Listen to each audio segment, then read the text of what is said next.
dernier intervenant, c'est Jean-Paul Lilly, responsable international Desk Amérique latine du Crédit Agricole. Le Crédit Agricole apporte principalement à ses clients son expertise dans le domaine du financement des exportations, des produits de base et de projets, ainsi que sur les marchés de taux. Jean-Paul, c'est à vous. Bien, écoutez, bonjour.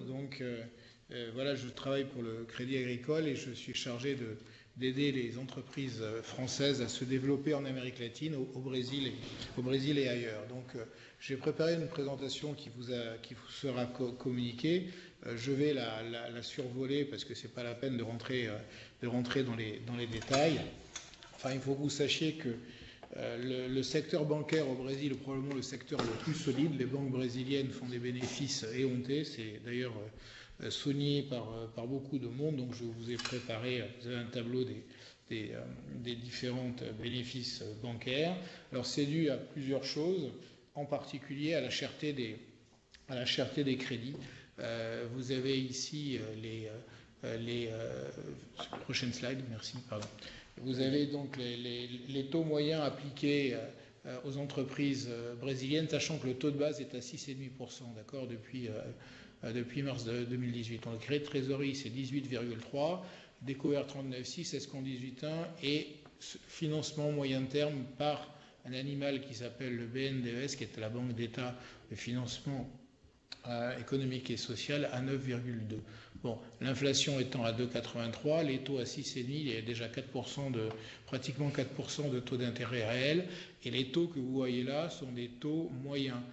Il faut savoir que le particulier lambda, il va payer 300% sur sa carte de crédit ou sur ce qu'on appelle le chèque spécial. Il n'y a pas de taux d'usure au Brésil. Les banques, il faut négocier avant les conditions avec elles. Slide suivante, taux moyen des opérations de crédit, voilà, ça c'est les taux moyens encore une fois, mais ça inclut évidemment les très grandes entreprises. Slide suivante, pardon. Alors, je vais vous parler du BNDES, on va revenir sur le bas de la slide. Il faut savoir qu'il y a une fiscalité un peu importante au Brésil, où on vous a présenté une rapide présentation des impôts au Brésil. Je crois qu'il y en a 83 ou 84 qui sont recensés. Et dans les trois niveaux d'imposition qu'on vous a présenté tout à l'heure, il y a l'équivalent de TVA, trois au niveau fédéral, un au niveau de l'État et un au niveau des municipalités, sachant que le crédit de TVA est quelque chose qui marche très très très mal au Brésil. Bon, ceci étant, il y a d'impôts sur les opérations financières sur les prêts, d'accord, court terme en général surtout, 0,38% au tirage, vous payez 0,38% d'impôt, et ça va sur les intérêts jusqu'à 1,5% à 1 an. Et quand vous faites une opération de change, à l'entrée ou à la sortie, c'est aussi 0,38%. Bon, il y a des exceptions, en plus ou en moins, mais en gros, c'est ça. Une grande partie des prêts est administrée au Brésil, en particulier par le BNDES, ce qui vous intéresse plus, parce que curieusement, les taux court terme sont hors de prix, mais les taux moyen terme, en comparaison, quand vous avez accès au crédit du BNDES, et il n'y a pas de raison que vous n'ayez pas accès pour un investissement industriel, c'est bien inférieur à ça, parce que c'est de l'argent qui est repassé par cette banque. Alors il y a eu un effet d'aubaine avec des taux qui ne voulaient rien dire. Aujourd'hui, c'est à peu près les taux du marché monétaire, mais malgré ça, ce n'est que les taux du marché monétaire sans les marges énormes des banques. Donc, ceci pour dire que il faut, quand vous venez, vous envisagez une implantation au Brésil, il faut venir avec tous les besoins en fonds de roulement court terme complètement couverts, rester en trésorerie positive. Par contre, vous pouvez rapidement avoir une stratégie d'endettement moyen terme pour une implantation, c'est-à-dire complètement le contraire de ce que l'on connaît en France. Voilà, voilà, quand on vient au Brésil, on finance ses immobilisations, on autofinance ses BFR, et donc il faut vraiment voir avec sa banque en France comment se financer. Il y a quelques particularités sur les prêts interentreprises.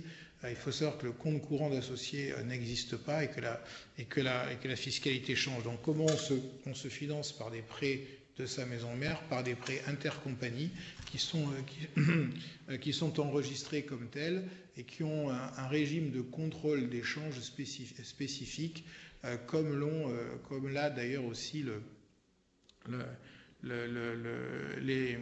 les apports en capital. Bon, ceci pour faire une digression sur un point que je n'ai pas traité dans cette présentation parce que c'est un non-sujet, le contrôle d'échange et le rapatriement des fonds. Il n'y a pas de contrôle d'échange au Brésil et il n'y a aucun problème pour rapatrier son argent. Mais il y a un contrôle a posteriori de documents de la part des banques. Donc, vous n'avez pas à demander au préalable si vous pouvez faire telle ou telle opération à une banque centrale ou un organisme d'échange, comme dans d'autres pays. On peut regarder dans le Sud, par exemple. Mais vous devez être sûr que vous avez tous les papiers pour pouvoir faire les opérations que vous souhaitez faire. Donc c'est pour ça qu'il faut faire très attention, en particulier consulter des avocats, bon, éventuellement des banquiers aussi, sur comment préparer toutes ces autorisations, tous ces contrôles a posteriori pour faire les opérations de commerce extérieur, de prêt intercompagnie, de capital. Le Brésil est un pays extrêmement procédurier, d'un autre côté, qui respecte tout à fait, à partir du moment où vous faites tout ce que le Brésil demande, vous n'allez avoir aucun problème. Le seul problème, c'est que ce que demande le Brésil ne tombe pas sous le sens pour un Français lambda, si vous voulez. Donc il faut vraiment pas s'imaginer que ça devrait être comme ça. Il faut demander tout avant, d'accord ? Voilà. Il faut vérifier, demander tout avant, aller voir un avocat avant de mettre le pied au Brésil. Un certain nombre de choses de ce genre. Alors, je vais un autre sujet que je voulais traiter. Ouvrir un compte pour une société étrangère qui était relativement facile il y a quelques années est devenu un chemin de croix au Brésil. Mais bon, d'après ce que me disent mes collègues en France, c'est la même chose un peu partout. Le seul problème, c'est que le Brésil est plus exigeant que d'autres pays, en particulier en ce qui concerne l'identification des bénéficiaires finaux d'une entreprise. D'accord ? En France, je crois que c'est 15 ou 20% d'actionnariat.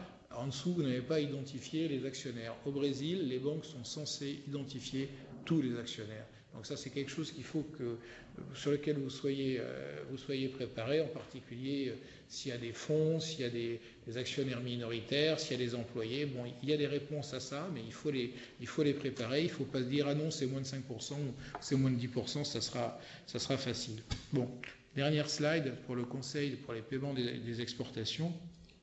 Alors, le meilleur moyen de se faire payer, c'est par transfert international, hein, c'est ce qu'il y a de plus facile. D'un autre côté, le sport national au Brésil, avec les taux d'intérêt que vous avez vus et qui ont été bien supérieurs avant, c'est de payer le plus tard possible et si possible, obtenir des crédits. Donc, qui dit crédit, donc dit assureur crédit. Bon, alors vous pouvez, en général, vos assureurs crédit fonctionnent sur le Brésil. S'ils ne fonctionnent pas pour une contrepartie donnée, en général, il y a un loup, ça veut dire que la contrepartie en question n'est pas fiable et que vous ferez mieux de ne pas travailler avec elle. Bon, vous pouvez aussi travailler facilement en remise documentaire. C'est le fameux cash against document, c'est quelque chose qui fonctionne au Brésil, il n'y a pas de problème de fraude là-dessus. Et le crédit documentaire fonctionne bien entendu également. Il n'y a aucun problème pour se faire confirmer les banques brésiliennes. Il y a juste un petit souci, c'est que les banques brésiliennes qui sont très chères n'aiment pas donner beaucoup de crédits. Et quand elles donnent qu'elles ouvrent des crédits documentaires à vos clients, mais ça impacte les lignes de crédit des clients en question.